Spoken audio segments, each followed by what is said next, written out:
Assalamualaikum warahmatullahi wabarakatuh. Alhamdulillahi rabbil alamin. Wassalatu wassalamu ala asyrafil anbiya'i wal mursalin wa ala alihi wa sahbihi ajma'in. Rabbi syrah li sadri wa yassir li amri wa hlul 'uqdatam min lisani yafqahu qawli. Allahumma alimna ma jahilna wanfa'na bima 'allamtana waj'alna minal mukhlisin. ربنا لا تجعلنا فتنة لقوم الظالمين ربنا أتمم لنا نورنا واغفر لنا إنك على كل شيء قدير ربنا أفرغ علينا صبرا وثبت أقدامنا وانصرنا على القوم الظالمين اللهم صل على سيدنا محمد الفاتح لما أغلق والخاتم لما سبق ناصر الحق بالحق والهدي إلى صراطك المستقيم وعلى آله حق قدره ومقداره العظيم. Alhamdulillah, syukur kita kepada Allah Subhanahu wa ta'ala kerana dengan hidayah dan taufik daripada Allah dapat sama-sama kita berada di dalam satu majlis ilmu. Mudah-mudahan kehadiran kita dengan niat ikhlas kerana Allah akan dibayar ganjarannya di sisi Allah Subhanahu wa ta'ala. Jadi insya-Allah pada malam ni kita akan berkongsi sedikit ilmu tentang golongan-golongan yang Allah Subhanahu wa ta'ala tak terima semayang dia. Kan, mana dalam kalangan kita ni ada golongan yang sembahyang dia tidak akan diterima. Maksud dia sembahyang dia tak dapat apa. Ada 10 golongan. Berdasarkan sabdaan Nabi sallallahu alaihi wasallam, asyratu nafarin la yakbalallahu ta'ala salatahum rajulun shalla wahidan bighairi qira'atin wa rajulun la yuaddi zakatah wa rajulun ya'ummu qauman wa hum lahu karihuna wa rajulun mamlukun abikun wa rajulun syaribul khamri mudminun wa imra'atun batat wa zawjuha sakhitun 'alayha wa imra'atun huzatun tusalli bighairi khimarin wa akilur riba wal imamul jairu wa rajulun la tanhahu salatuhu anil fahsya'i wal munkari la yazdadu minallahi illa bu'dah. Sabda Nabi sallallahu alaihi wasallam yang bermaksud, kata Nabi, 10 golongan yang solatnya tidak diterima oleh Allah Ta'ala. Ada 10 golongan manusia. Mudah-mudahan kita semua tak masuk dalam 10 golongan ni. Pasal bila masuk dalam 10 golongan ni, Allah Ta'ala tak terima semayang. Bermakna semayang tu tak ada apa kat dia. Macam kita duk buat semayang hari ni, kita nak Allah Ta'ala terima. Bila terima ni, kalau istilah bahasa Arab dipanggil sah, luluh. Jadi semayang ni tak luluh. Bila tak luluh kena buat semula lah. Ni nak bagi tak mau buat semula, luluh dan dibayar. Kalau bahasa mudah kita, lulus, sah dan dapat ganjaran pahala. Ada orang semayang luluh saja, pahala tak ada. Boleh gagah lah kalau bahasa kita, boleh gagah luluh. Bila kita luluh tak kena qada, tak kena ulang semula. Cuma yang kita takut ni, dah lah tak luluh, pahala pula tak ada, kena ulang semula. Ni jaga bab semayang ni. Kadang-kadang kita buat biasa aja bab ni, sedangkan hak ni penting ni. Antara perkara yang akan ditanya kan bila berada di sirat ni, soalan dia mesti berkenaan dengan semayang. Jadi kita kena pastikan semayang kita tak masuk senarai 10 golongan. Yang pertama, Nabi kata, orang yang solat bersendirian tanpa membaca, bi ghairi qira'atin. Orang yang sembahyang seorang, dalam dia sembahyang seorang tadi, dia tak membaca. Maksud tak membaca di situ, tidak membaca surah Al-Fatihah. Dalam mazhab Syafi'i mesti baca Fatihah. Tak baca tak jadi sembahyang tu, kena baca. Oh ni kecoh kata tak kena baca Fatihah lah, dengar saja imam baca. Itu mazhab lain. Jadi mazhab lain jangan nak bawa. Bukan kata mazhab lain tu tak betul, tapi kena tengok situasi kita ni duduk di tempat ataupun negara yang amalkan apa, mazhab mana. Bukan kita nak kata mazhab Maliki, mazhab Hambali, mazhab Hanafi ni tak betul pula. Mereka pun betul mazhab tu. Cuma kita di Malaysia ni mengamalkan mazhab Syafi'i. Jadi dalam mazhab Syafi'i, baca surah Fatihah itu rukun sembahyang. Kecuali situasi kita masbuk. Kita main-main, tengok-tengok tu imam dah baca surah nak habis dah. Kita pun takbir. Bila kita takbir, kita terus baca bismillah. Elok baca bismillah aja, rokok tu imam. Kita kena rokok. Bermakna situasi macam tu, tanggung imam Fatihah kita tu. Maksud dia memadai dengan Fatihah imam. Kita tak perlu baca pasal masbuk. Kalau muafiq kena baca. Jadi yang Nabi kata semayang tidak diterima ni, orang yang semayang tidak membaca. Kan ada di kalangan kita bila semayang ni senyap. Nak kata bisu, time makan order baik punya. Kan bila nak order makanan bagus punya. Bermakna bisu ke apa ni? Jadi senyap mulut dia, tak bunyi apa. Bermakna semayang dia tu tidak diterima. Kerana tak sah. Ini satu. Nabi kata tak membaca. Ataupun dia baca, tapi baca dalam hati. Hukum dia seperti tidak membaca. Sebab syariat ataupun kita kata mazhab kita, bila baca ataupun kita kata sebut baca berkaitan dengan bacaan fardu ni, kalau istilah kita dia sebut rukun ni, mesti telinga dengar. Telinga kita, bukan telinga kawan kita, telinga kita mesti dengar bacaan tu.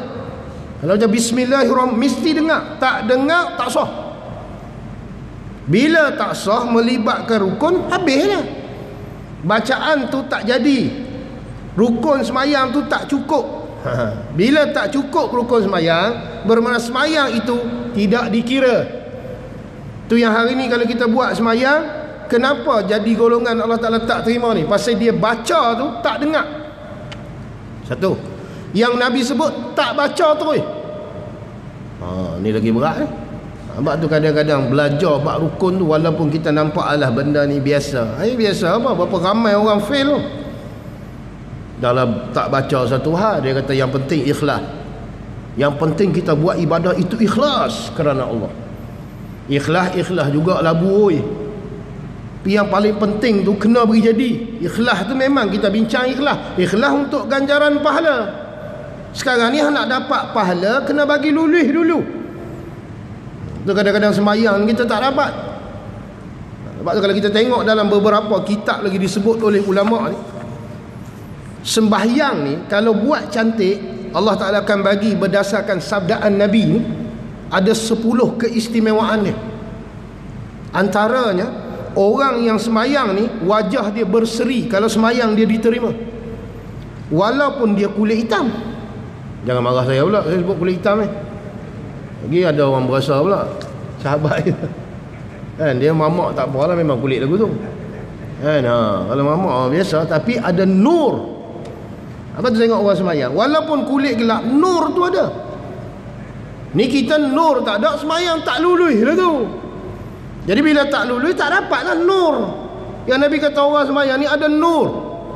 Kadang-kadang kita pun perasan tengok, ni muka orang sembahyang ni muka orang tak sembahyang ni.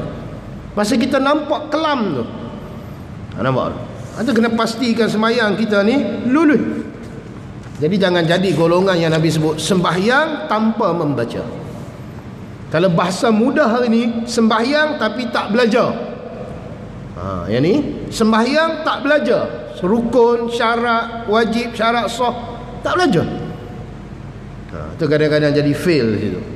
Tu bila ada program ilmu, benda-benda yang berkaitan dengan basic-basic gini, pergi mengaji dulu, beri lepas dulu. Nak buat sembahyang tu cantik, nak buat ibadah tu bagus. Pasal amal soleh ni, kalau kita tengok, salah satu jauhar yang Allah Ta'ala jadi pada anak Adam. Bermakna benda yang mahal Allah Ta'ala letak di anak Adam.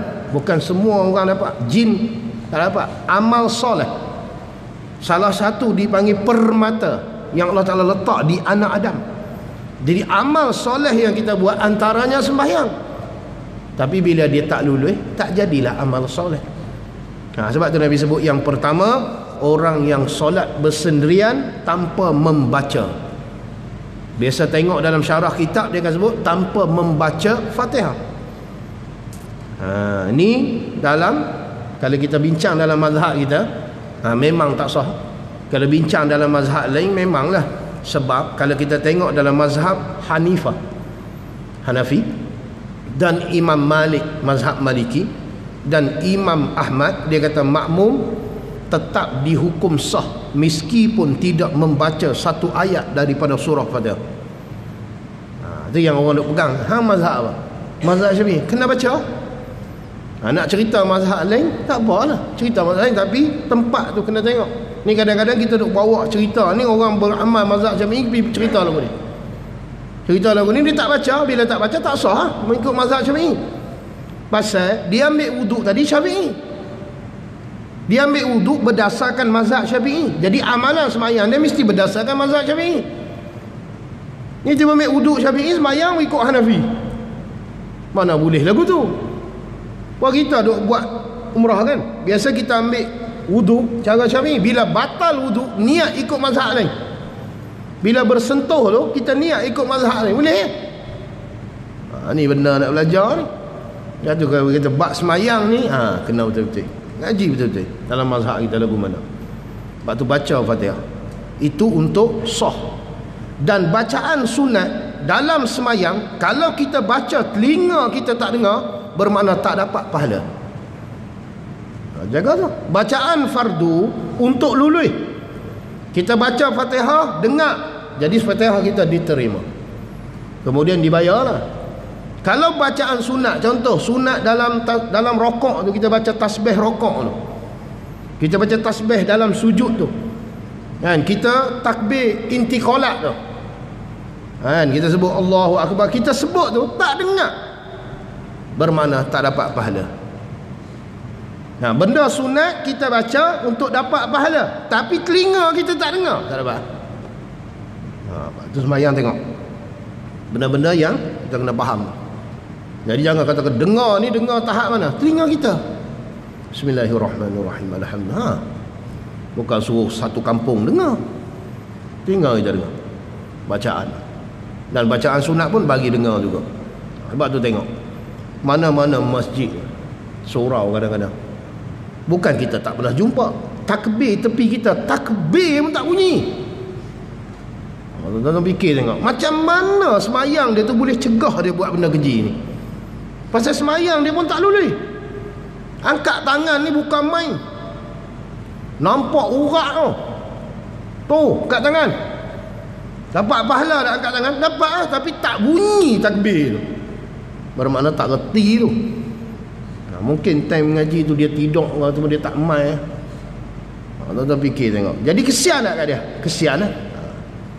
Jamak ni tak sah ni pakcik, takbir tak bunyi ni. Dia boleh kata kita pula, berapa lama dah hidup? Tuan bayangkan, tak boleh terima. Berapa lama dah hidup? Saya dengan ni, saya hidup lama lagi, jadi saya lebih tahu lagi. Nak kata apa? Takkan nak ambil helmet hepuk tak kepala. Kita pun tak kata apa. Tak apalah pakcik, kalau pakcik faham macam tu, ni rukun sembahyang pakcik. Kutal lah. Nampak? Tuan nak buat apa? Ni kita penting ilmu. Kadang-kadang kita guna poin masa duk mengajar macam ni lah cerita ni. Bila benda ni kita dengar, sampai kat orang lain, rupanya rukun semayang. Tu mesti dengar. Pasal Nabi kata golongan pertama semayang tidak diterima bila dia tak membaca. Fahamlah tak membaca tu. Ke dalam sikit kita bincang, tidak membaca yang boleh menyebabkan telinga dia dengar. Membaca tapi tak dengar. Tak terima juga. Sebab tu baca beri dengar. Ganggu orang lah, ganggu orang. Dah hang baca terlebih dengar, ganggu lah. Baca untuk kita, jangan baca sampai terlajak sangat. Baca untuk diri kita dengar. Tu kadang-kadang tentu pun fail. Tengok golongan pertama, agak-agak kita masuk dalam tu yang Nabi kata semayang tidak diterima. Adakah kita buat semayang ni kita reti rukun-rukun? Dia tak boleh tampung sujud sawi, dia buat tinggal rukun sujud sawi pula. Balik awal lah tu.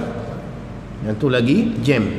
Itu yang pertama. Ingat molek tu, jangan masuk dalam golongan ni mana orang yang sembahyang tanpa ilmu. Kalau kita nak buat kesimpulan, sembahyang orang yang bersendirian tanpa membaca, maksud mudah dia buat ibadah tanpa ilmu, Allah Ta'ala tak terima. Kecuali dia buat ibadah dalam keadaan dia masih belajar, yang tu diterima. Jaga tu pertama. Kemudian yang kedua, Nabi kata orang yang tidak diterima sembahyang dia ialah orang yang tidak mengeluarkan zakat. Ini menjaga. Sembahyang tapi zakat tak pernah bayar. Jaga sembahyang tidak diberi pahala apa pun tak dapat. Sebab tu kalau kita tengok ayat-ayat Quran, dia ada sebut berkenaan dengan lepas sembahyang, dia sebut zakat. Aqimus solah wa atuz zakah. Dirikan sembahyang dan tunaikan zakat. Dia bubuh sekali ayat tu. Nak menunjukkan sembahyang ni kena ada zakat. Tak ada zakat, tak terima sembahyang. Sebab tu bab zakat jangan main. Nak derma, nak apa, itu masalah lain. Itu benda sunat. Benda zakat dia benda fardu. Tuan-tuan tengok dalam surah apa? Surah Muddassir. Yang orang beriman ahli syurga ni tanya orang yang masuk neraka tu, ma salakakum fi saqar? Apa yang menyebabkan kamu masuk neraka saqar? Dia jawab apa? Walam nakum minal musallin. Kami ni orang tak sembahyang. Walam naku nut'imul miskin. Dan kami ni orang yang tak pernah beri makan orang miskin. Jadi kalau kita faham cara zahir ayat, tak jamu orang makan masuk neraka. Tuan-tuan duduk jamu orang makan tak? Harap masjid jamu. Kita tak pernah jamu. Masuk neraka lah. Sekali bawa ustaz pergi makan jamu. Jangan main lah, takut tak lepas bayar. Maksud saya nak cerita, ayat tu nak cerita nut'imul miskin tu zakat ataupun nazar ataupun kafarah. Itu maksud dia. Pasal benda tu fardu. Kalau kita tak belanja orang makan, bukan bak zakat, tak ada hal pasal benda tu sunatnya. Bukan nak masuk neraka tak jamu orang makan. Ustaz tak makan ni, masuk neraka tak jamu saya. Jamu kelang kabut. Tak masuk neraka tak jamu. AJK masjid tak buat pergi makan. Ustaz malam ni tak ada peruntukan. Kalau ustaz nak makan pun setakat air sirap boleh. Tak kata apa, tak masuk neraka. Tapi kalau bak zakat, bak kafarah, kita tak jamu orang makan sebab kita kena bayar kafarah. Yang ni kena. Sebab tu tengok, orang yang tidak membayar zakat, sembahyang dia tidak diterima. Kenapa? Sebab zakat itu fardu, kafarah tu wajib, nazar itu wajib. Sebab tu nut'imul miskin tu yang dia sebut kami ni masuk neraka sakor sebab kami tak bagi makan orang miskin. Maksud dia kami tak bagi habuan orang miskin yang sepatutnya kami kena bagi. Pada zakat, kafarah, nazar. Tu tengok dalam tafsir tersebut. Ni tengok golongan kedua, tak bayar zakat. Sebab tu zakat, ingat, harta yang tertentu dikeluarkan dengan cara yang tertentu, diberikan kepada orang yang tertentu. Tu zakat. Dia bukan boleh bagi ikut dana.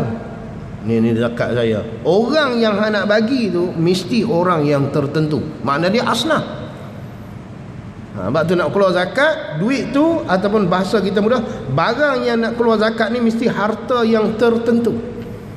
Kalau bab binatang yang tertentu, bukan semua binatang kena zakat. Nampak tak? Bila kita buat keluar, dia ada nisab dia.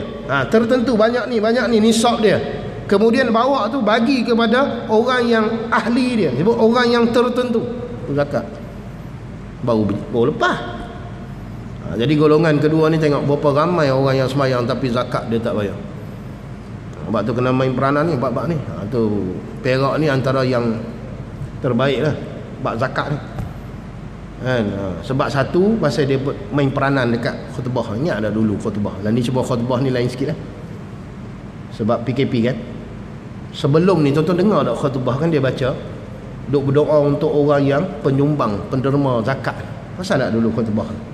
Khutbah kedua setiap negeri Perak. Ada lagi khutbah? Tak ada kan? Sebab ni berdoa untuk Covid pula. Yang sebelum ni kalau tuan-tuan tengok, semak balik khutbah tu, perasan tak? Bila Perak ni setiap kali khutbah dia akan berdoa untuk orang yang membayar zakat, orang yang pewakaf ni.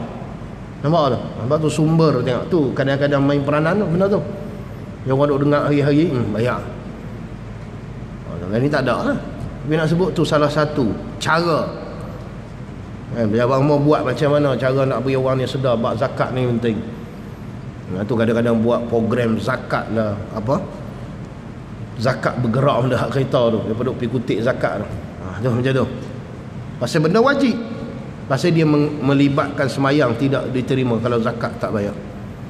Income tax tak ada hal tak bayar. Income tax dia tak melibatkan semayang, dia melibatkan undang-undang dunia. Tak bayar hang kena. Cuma nak cerita bab ni dia sangkut dengan semayang. Sebab tu zakat jaga. Kok mana cerita pun kena clear. Sebab tu jangan nak buat zakat tak apalah, tangguh. Jangan. Itu golongan yang kedua Nabi kata. Kemudian golongan yang ketiga, orang yang mengimamkan solat. Tok imam lah bahasa mudah itu. Tok imam yang solat dengan satu kaum, sedangkan kaum itu membenci dia, tak suka dia. Yang ni pun semayang tidak diterima. Sah. Jadi tok imam pun bukan mudah lah. Yang pertama paling penting dia kena pandai lah tok imam ni. Pandai tengok situasi makmum tu.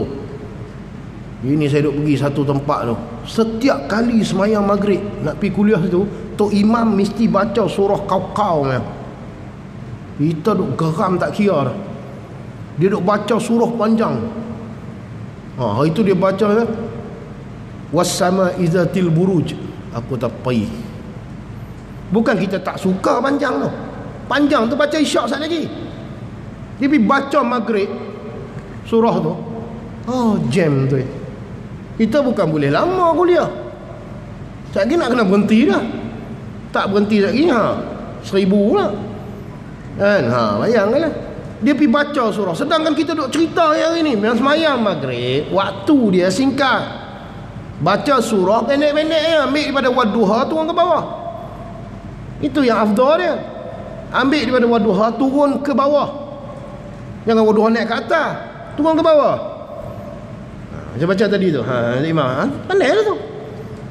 Sebab tu orang imam ni, benda yang paling basic tau dia kena ada. Bukan suara sedar. Afqahu. Ni benda penting ni. Afqahu ni. Afqahu ni mana alim fiqh. Itu benda basic kalau jadi tok imam, alim fiqh. Sebab tu kalau diberi pilihan, orang alim dengan orang tahfiz, orang alim lebih afdal jadi imam. Pasal dia alim fiqh. Tapi bila suara dia pula sedap, lagi A lah. Tu yang hafiz ada fiqh. Kadang-kadang tu dia tiba surah. Dia duk berasa kemah syok sendiri. Yang makmum belakang tu angkat kaki letak. Lengah nak mampu. Surah panjang. Kita pula dengar ada kerja pula. Lagi dalam hati ni hilang terus khusyuk. Tok imam ni kalau dapat kat aku tabuh. Aku dah lambat ni. Bini duk dalam kereta. Aduh, dia duk baca surah panjang pula dah. Nampak? Kita duk bajet semayang maghrib ni ringkas je. Tiba-tiba masuk-masuk kena getah. Surah dia batal. Ni tengok. Makmum ni bila dia tak reda, dia bukan nafsu. Makmum ni dia tak suka tok imam ni sebab nafsu dia tak suka. Pasal apa? Tok imam ni pernah cakap ataupun tegur dia kasar, jadi dia tak suka imam. Dia tak masuk bab yang tu. Yang makmum tak suka ni mesti berdasarkan syarak sebut. Kenapa hang tak suka tok imam ni? Sebab perbuatan dia dalam semayang ni syarak tak bagi, tapi dia buat. Aku tak suka sebab tu. Yang tu baru tidak diterima. Kalau nafsu tak bincang tu. Bukan kita semua suka, nafsu lain-lain kan. Contoh tadilah, tok imam semayang maghrib mesti surah pendek, dia pergi baca surah panjang. Jadi makmum ni tak reda, tak suka. Semayang imam tu problem. Pasal dia buat tak kena landasan syarak. Tapi kalau semayang isyak dia baca surah panjang, makmum tak suka, semayang imam tetap diterima, bahkan diberi pahala. Pasal semayang isyak sunat surah panjang-panjang. Great tu. Subuh dia baca surah panjang, baguslah. Macam kita mai pagi Jumaat, tengok-tengok tok imam baca ayat sejadah. Kita kata, letih aku tak reda. Hang seorang lah tak reda. Pasal memang disunatkan baca. Bila disunatkan baca, perbuatan imam itu tidak melanggar syarak, bahkan dipuji oleh syarak. Yang tu kalau hang tak reda, tak guna. Yang kita sebut ni tok imam pergi buat sesuatu perkara yang makmum ni tak suka, dan benda tu pun syarak pun tak suka, baru diterima. Nampak tak? Nampak tu tok imam kena cerdik. Tengok berarti dulu makmum ni jenis 3 serenda kan macam mana. Tengok makmum tua-tua belakang ni tak boleh panjang-panjang sangat, surah pendek-pendek jadi. Makmum kata ni punya Tok Imam tak ada nak menyawa habis dah. Kita memang suka cepat punya kan, lagi cepat lagi bagus. Tapi jangan sampai tak ada tamak ninah pula. Tapi nak sebut dia pandai Tok Imam ni. Ni nampak Nabi sebut ni, orang yang jadi imam makmum tak redha dengan dia tu. Tu kadang-kadang benda ni kena faham molek. Lagi pakat tak mau jadi imam pula. Tak boleh lagi makmum tak redha apa ya. Makmum tak redha bila kita buat sesuatu yang menyalahi syarak. Sebab tu tengok hari Jumaat. Hari Jumaat sunat baca surah apa? Surah Jumaat. Kemudian pasang dengan surah Jumaat tu surah Munafikun. Tu sebut lagi tak tu, sunat baca tu. Kemudian kita duduk di pekan ni pula nak baca surah tu panjang juga. Orang nak kerja. Jadi dia ambil surah Jumaat tu dia buat separuh-separuh. Okey ya. Pandai lah tu. Kalau kita kampung tak apa. Orang bukan nak kena punch card masuk kebun getah. Jadi kalau di sini kena perhati benda tu. Kalau tak boleh baca lah surah tu, baca Sabbihis. Sabbihis dengan apa? Hal ata, selesai. Tak bukan lama mana Sabbihis. Betul tak? Tak boleh dah Sabbihis kan, tak erti. Beri orang lain. Beri orang lain ingat surah tu. Tu kadang-kadang benda tu. Jadi kalaulah fardu takdir Tok Imam tu pergi baca surah Sabbihis hari Jumaat, kita tak suka, kita tak reda, tak diterima, tak reda kita tu. Pasal syarak suruh.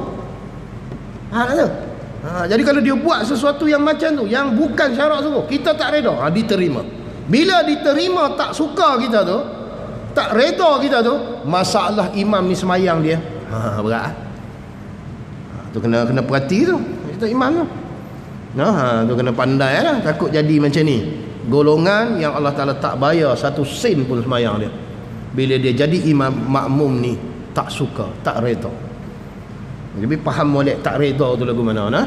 Bukan tak reda sebab nafsu kita ni. Tak, ni nafsu sebab syarak. Tak kena dengan aturan syarak yang Tok Imam ni buat, barulah diterima. Tak suka kita tu. Tu yang ketiga. Dan golongan yang keempat Allah Ta'ala tak terima semayang ialah hamba yang lari dari majikannya. Maksud dia seorang hamba yang dia ni milik orang, dia lari daripada tuan dia. Bila dia semayang Allah Ta'ala tak terima. Jaga molek ni. Contoh hamba yang lari ni, ada setengah ulama sebut seperti orang perempuan yang musafir tanpa keizinan suami dia. Dia keluar macam tu, dia semayang. Ada setengah ulama sebut tidak diberi pahala. Pasal sama seperti hamba lari daripada tuan dia. Pasal orang perempuan bila nak musafir, dia ada hak dia, dia ada syarat-syarat ketat sikit. Bersama mahram dia, atau bersama perempuan siqah ke, itu kena bincang lah. Dia pi dalam keadaan tak ada perempuan siqah dan tanpa ditemani siapa-siapa, dia buat solat jamak qasar, tidak diterima. Tak usah, kena buat tamam. Berdosa tu. Pasal musafir, dia musafir maksiat. Yang ni pun banyak dibincang. Ni nak buat cerita hamba sebab tak ada lah ni. Adakah sekarang ni hamba? Tak ada. Semua orang merdeka. Cuma Nabi kata kalau dia ni seorang hamba, dia lari daripada penghulu dia, tuan dia, dia semayang tidak diterima. Cuma kita zaman sekarang ni mana ada hamba. Hamba ni hanya dapat di medan perang. Pergi perang, dapat ghanimah, dapat tawan. Jadi hamba ni boleh jual beli sebab dia milik kita. Bukan setakat nak jual beli. Kalau kita dapat hamba perempuan, kita nak guna dia jadikan isteri kita, boleh, tak ada masalah kan. Pasal dia milik kita, kita boleh guna. Cuma zaman sekarang tak ada hamba. Kemudian yang kelima Allah Ta'ala tak terima semayang ialah peminum arak. Orang yang meminum arak. Bahasa arak ni mungkinlah kita tak gamak, ketum. Peminum ketum. Pega ni ketum, tak kena ketum tak boleh buat kerja. Jaga tu. Takut hang semayang saja Allah Ta'ala tak terima, rugi je. Tapi biasanya geng ketum ni semayang. Geng-geng ketum ni.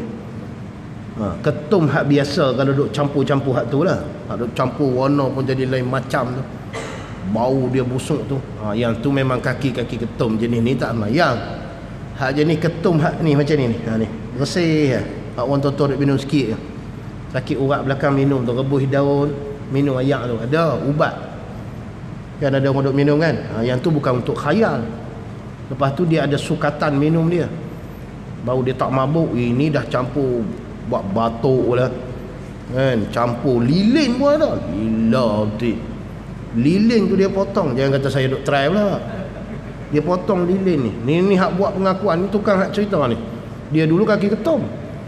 Dia cerita saya sampai dia merangkak kalau tak minum. Merangkak ni, makna tahap dia ni, tak dewa. Sampai tak minum ni tak boleh buat kerja. Kena teruk benar. Dia boleh tinggal sampai beringus dia cerita potong lilin. Kan, tapi yang paling depa suka depa campur ni lah. Kok kan nak bagi manis-manis apa kakapo benda aku tak tahu lah. Kita pun tak reti juga ayat kakapo benda tu. Sebab tu tengok orang minum ni.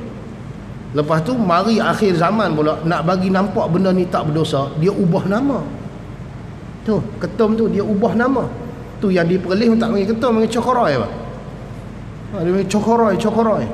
Takkan tak ada apa koroi. Bermakna ketum lah tu, tapi nak ubah. Jadi kalau kaki macam ni duk minum ketum, Allah Ta'ala tak terima sembahyang.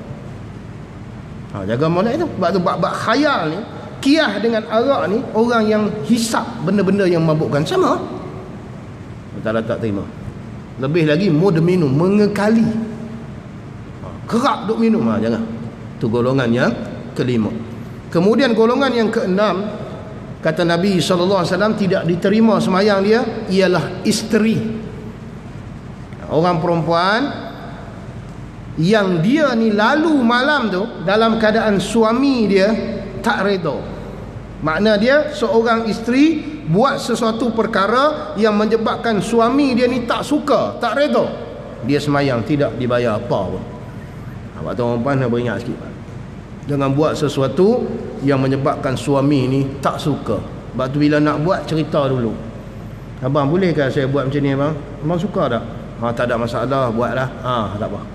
Dah tahu suami tak suka, jangan buat. Takut lagi problem dia semayang. Kita bukan tak rajin semayang, tapi Allah tak bayar ganjaran apa. Ni kadang-kadang jadi orang perempuan ni untung tu. Bukan suruh tuan-tuan jadi orang perempuan lah. Ada keuntungan dia. Kadang-kadang dia tak perlu buat benda tu, tapi dia dapat.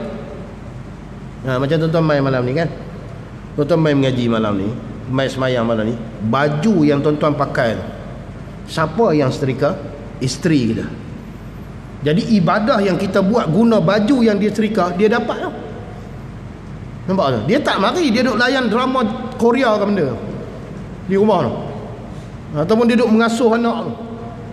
Kita dia bawa malah mudahkan kita. Apa yang kita buat malam ni, kita dengar dapat pahala, dia dapat juga. Dan Allah Ta'ala tak ambil pahala kita ni bagi dia. Tak ambil. Hak dia, kita hak kita. Tu lebih membuat. Kadang-kadang dia tak perlu buat benda kita. Duduk di rumah, tapi dia permudahkan urusan suami dia. Dia buat semua benda yang suami dia suka. Jadi Allah Ta'ala bagi ganjaran besar kepada dia. Tetapi kalau dia buat sesuatu yang suami dia tak suka, masalah dia. Kalau bak semayang dia tidak diterima. Sebab tu tuan-tuan kena pesan. Kalau nak buat sesuatu yang hang rasa benda ni mungkin abang suka, hang tanya dulu. Hang tanya kat abang dulu. Kalau abang kata tak apa, tak apa. Kalau kata abang kata tak boleh, hang jangan buat. Sekali lagi problem semayang hang. Kena cerita. Kita ni sebagai ketua, kena cerita lah. Dia terima tak terima tu masalah lain. Cerita dulu. Tu. Pasal takut lagi isteri kita ni termasuk dalam golongan yang Nabi sebut semayang tidak diterima. Sebab kita tak redha. Sebab tu isteri kena main peranan, suami kena main peranan. Jadi benda ni penting. Kemudian yang ketujuh, Nabi kata, perempuan yang solat tanpa memakai penutup kepala. Maksud Nabi sebut ni, semayang yang tidak diterima ialah perempuan yang semayang tidak menutup aurat dia. Biasa dia sebut khimar, tak tutup kepala. Nabi sebut ni 1400 tahun tu. Rupanya baru kita jumpa dekat-dekat nak kiamat ni ada orang semayang tak pakai tudung. Oh, dia pun viral di Indonesia. Semayang tak pakai telekung. Semayang.